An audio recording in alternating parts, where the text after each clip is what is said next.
Baik, saat ini kami akan mempresentasikan tentang manajemen keuangan dosen pengampu Dr. Raymond Tumiwa MM. Anggota kelompok yang pertama ada Irena Pangemanan, Trivena Siwo, dan Aulia Gani. Materi yang pertama tentang analisis pulang pokok atau break-even analysis. Analisis pulang pokok atau analisis impas adalah teknik analisis untuk mempelajari hubungan antara biaya, laba, dan volume penjualan. Biaya yang diperhitungkan adalah biaya total yang terdiri atas biaya tetap dan biaya variabel. Penghasilan total dari suatu perusahaan merupakan hasil kali antara jumlah barang yang dihasilkan atau dijual.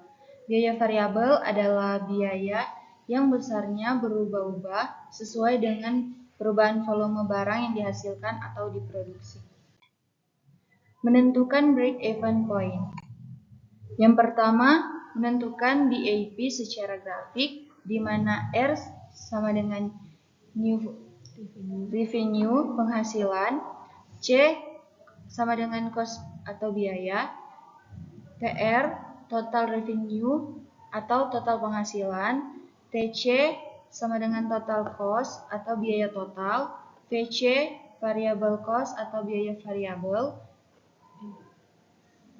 VFC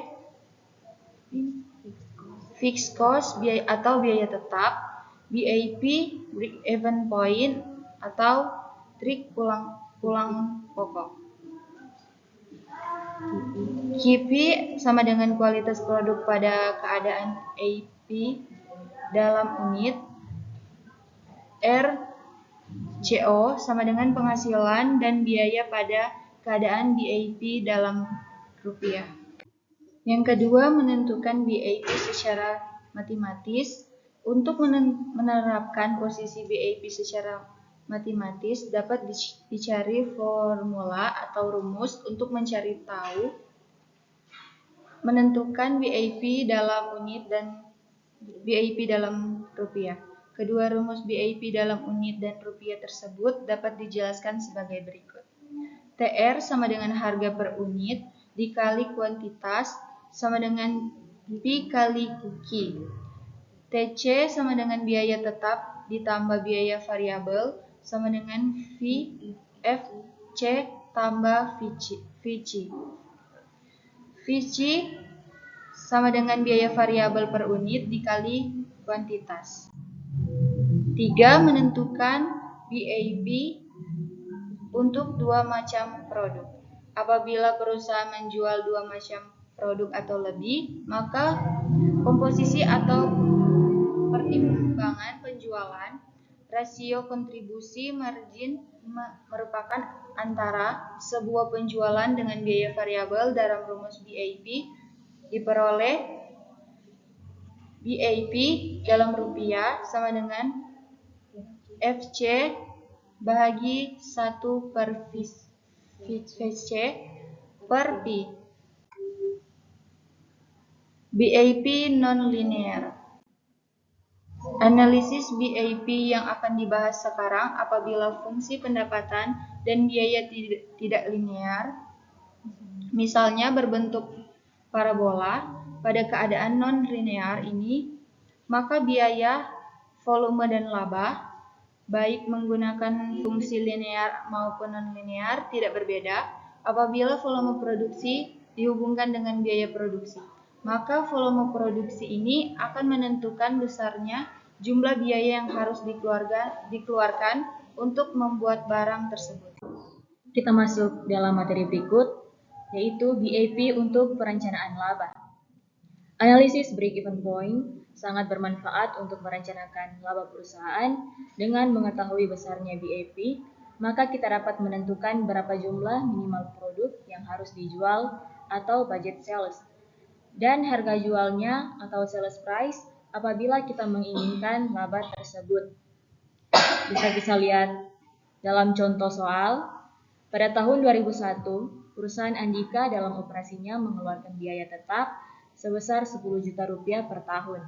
Biaya variabel unit sebesar 2.000, sedangkan harga jual per unit adalah 6.000. Dari informasi tersebut ditanyakan berapakah BAP dalam unit dan rupiah, berapa penjualan yang harus dicapai bila perusahaan Andika menginginkan laba sebesar 2 juta pada tahun 2002.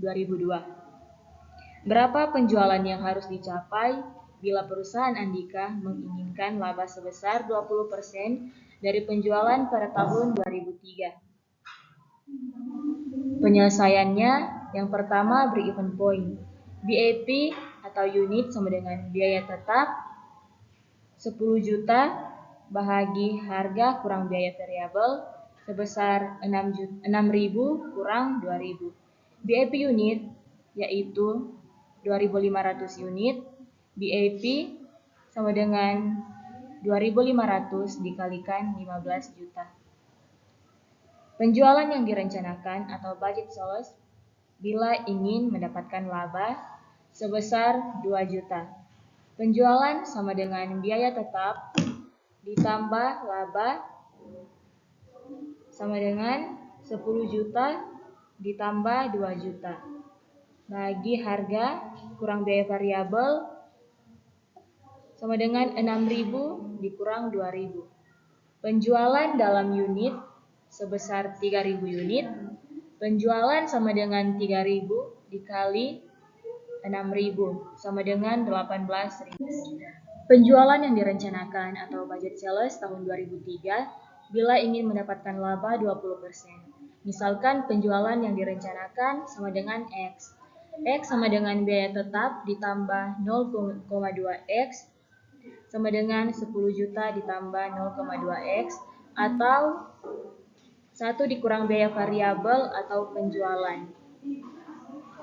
X sama dengan 10 juta ditambah 0,2X bahagi 1 kurang 1/3.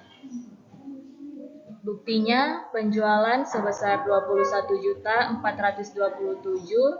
dikurangi biaya variabel sebesar 7.142.000 sama dengan kontribusi margin sebesar 14.284.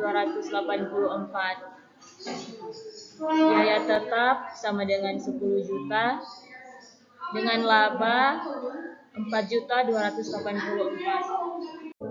Materi selanjutnya tentang analisis leverage.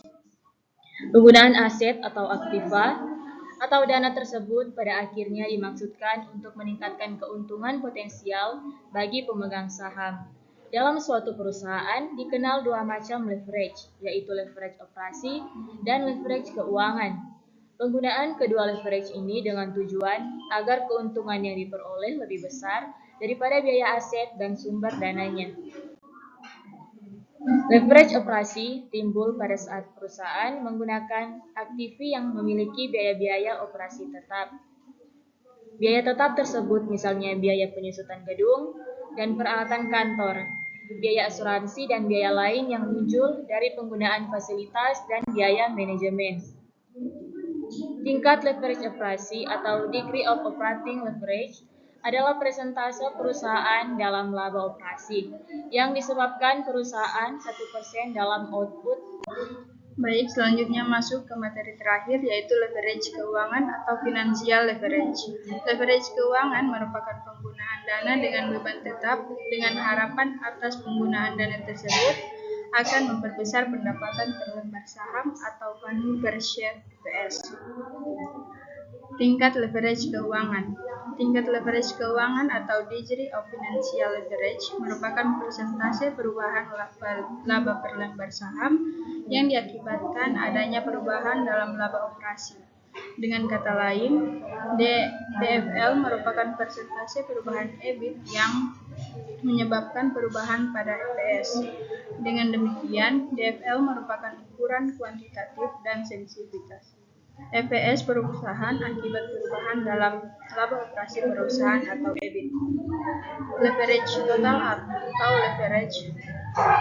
leverage total atau sering disebut leverage kombinasi merupakan gabungan atau kombinasi antara leverage operasi dan leverage keuntungan. Artinya, kita melakukan dua langkah pengaruh perusahaan, penjualan terhadap perubahan EPS. Rasio coverage. Salah satu cara untuk mengetahui kapasitas hutang perusahaan adalah melalui analisis rasio cakupan. Kapasitas hutang adalah jumlah maksimum hutang di mana perusahaan melunasi secara memadai. Rasio ini sebagaimana diketahui didesain untuk menghubungkan biaya-biaya keuntungan perusahaan dengan kemampuan perusahaan untuk pembayarannya. Sekian dan terima kasih. Lebih dan kurangnya saya mohon maaf.